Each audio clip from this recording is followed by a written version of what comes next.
Hi everybody, welcome back to my channel. As you can see, I'm driving. I'm not touching the camera, so we're gonna be safe. So if you end up flying around somewhere, just go with it. It's been one of those days. So if I'm not looking at the camera or anything, I'm sorry. I am holding on to you while I go through this bump on the parking lot, but that's it. So like I said, if this is a disaster, it'll pretty much match the rest of my day. Today has been one of those days.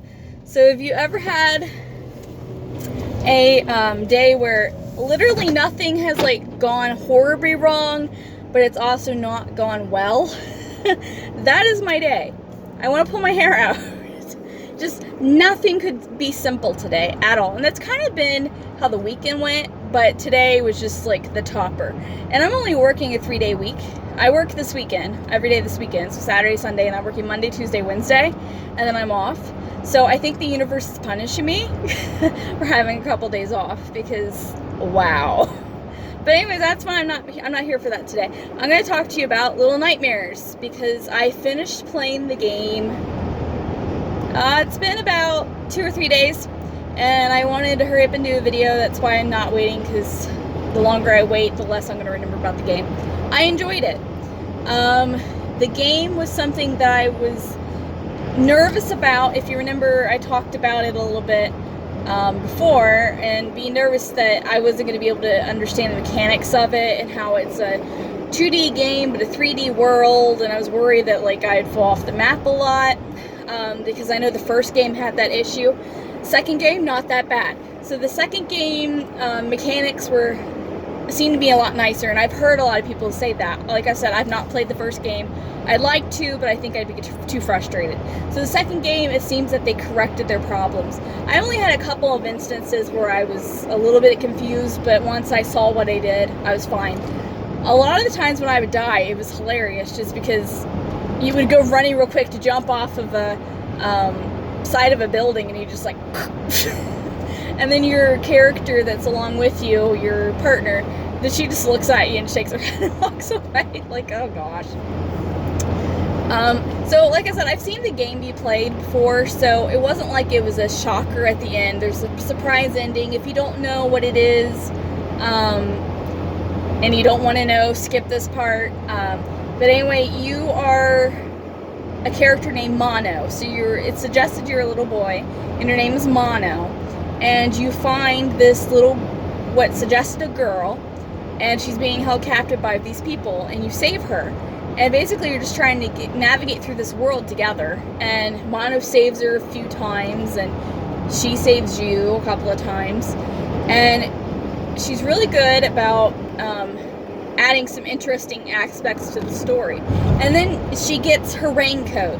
And the significance of the yellow raincoat is because the first game, the main character, Six, wore the yellow raincoat all the time. So this was significant to see that she got the raincoat, meaning that this is Six. But you don't know, is this Six after the first game? Because after the first game, if you don't know that part, I don't know why you're talking about the second one, but after the first game, she basically goes nuts, and she eats a kid, and that was turned into like a little mushroom thing.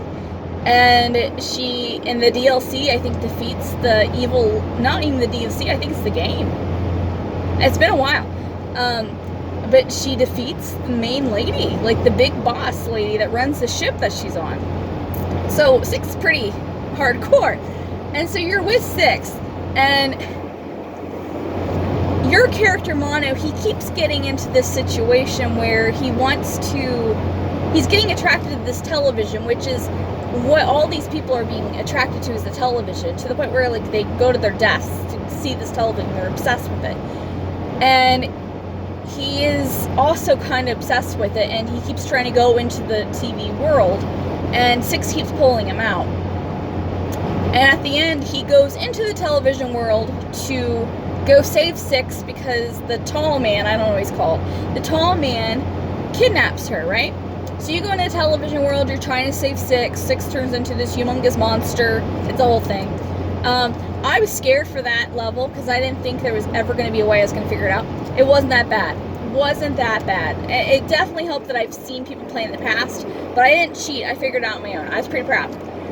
So you go and save 6, and you save her, and at the end you're running off this cliff, and you're trying to escape with her to, like, the real world, if you can call it that. And she has her hand out for you, and she grabs it when you jump for her, and then she holds you there. And then she lets go, and you fall into the abyss, and you turn into being the tall man. So you find out that Mono is just in this constant loop, because in the beginning of the game, he's spit out of a television. And so he's just in this constant loop of his life cycle, and 6 is basically causing this to happen. And I believe it's because 6 senses that he is, got this side of him. But I argue that 6 should have saved him, because having that constant loop with Mono, I think, is more detrimental than having saved Mono and keeping Mono on your side and keeping an eye on him. I don't know, but it just seemed odd that she made that decision. And then if you get all of the static children, or whatever they're called, they're basically the collectible of the game. If you get all of them, you are able to see the secret ending, which is it shows 6 on her own headed to the boat, and she starts getting hungry. And that hunger, or that desire that she has that never quite is quenched in the first game, it suggests that this is a prelude to the first game. And a prelude, sorry. It's basically a prologue to the first game. Not a prelude. It's a prologue to the first game. And it shows you that she started becoming what she was because she made that decision about Mono. So dropping him to save him in her eyes, or whatever that was, maybe it wasn't, she's just crazy and evil, because he literally turns into this person because she does that to him. So I argue that 6 did it because she's evil. She didn't do it to save Mono, or to prevent Mono from doing what he was meant to do. I honestly, now I'm wondering, now that I'm talking about it, thinking that she's just crazy. That's a thought. See, I need to think more about this before I posted this. Yeah, I don't know. Other than she's crazy, or she thought that she was seeing a side of Mono and she thought she couldn't fix it. I don't know. Because as you see her through the first game, that's what she's becoming, is this, like, power hungry and distraught person. So, I don't know. I did like the monsters. They're fun. The most memorable, I'm sure, for everybody is the teacher. Her neck stretches so long, and she's just so scary. She's very nightmarish, if you will. So I really enjoyed her. The monsters were cool. I only got frustrated once, and it actually wasn't the spot that I thought I'd be frustrated at. It was so stupid. Like, I would get frustrated at the stupidest spots. And I was dreading the hospital, because the hospital has the flashlight portion of it, and the controls are a little wonky, and it's hard to move your flashlight in the direction you're supposed to move it. And so it was a little intimidating, and I was a little worried that I wasn't going to do well. And I was right. It took me a few times. But the part that took me longer was the getting to the hard part.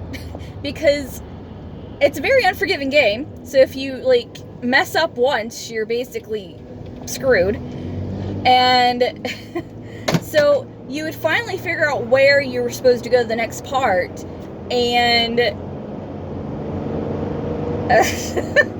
you did die, because you're like, oh, I didn't know that's where I was supposed to go. So I died like 5 times in one spot, and I kept trying and trying and trying, to the point where I was making mistakes because I had just been doing it for way too long. So finally I quit for a couple of days. So I beat it.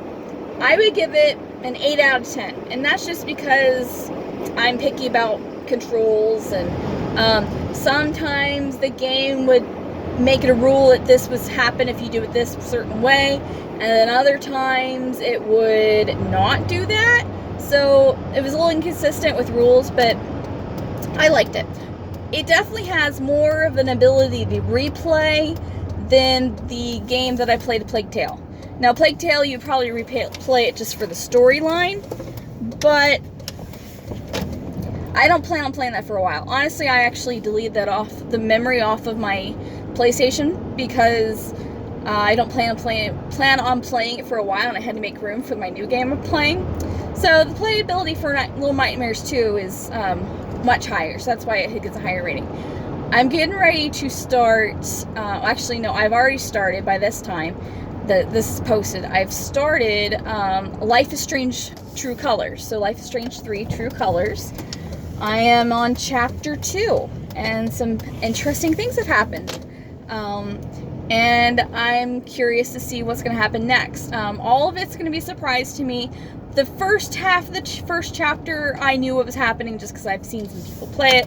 I honestly didn't know if I was going to be able to get the game, so that's why I was watching it before I played it.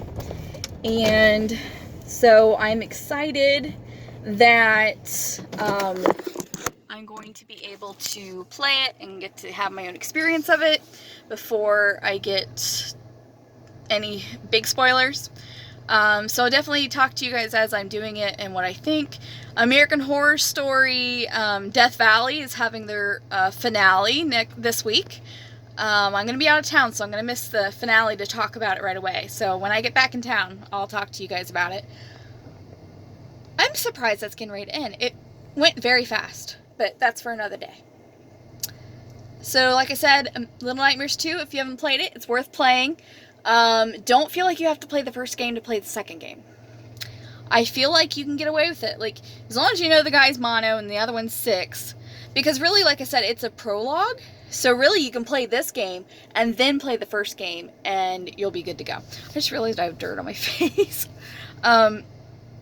So I would play the second game and then the first game if you're going to do chronological order, if you haven't played the first game yet. So it's worth playing. Easy to follow along. There's no dialogue, really, other than someone saying, hey, hey, all the time. So, it's a good game. I love the music. Very nice, very relaxing, even though it's deceiving because the music's kind of relaxing and then you're going through like these horrible situations that are literally nightmares. And it's a fun game. I liked it. So I think you guys should check it out. I'll talk to you guys later about True Colors, and I'm sure there's going to be an American Horror Story video coming out. Hope you guys are having a great day. Enjoy your week. It's Monday. Bye, guys.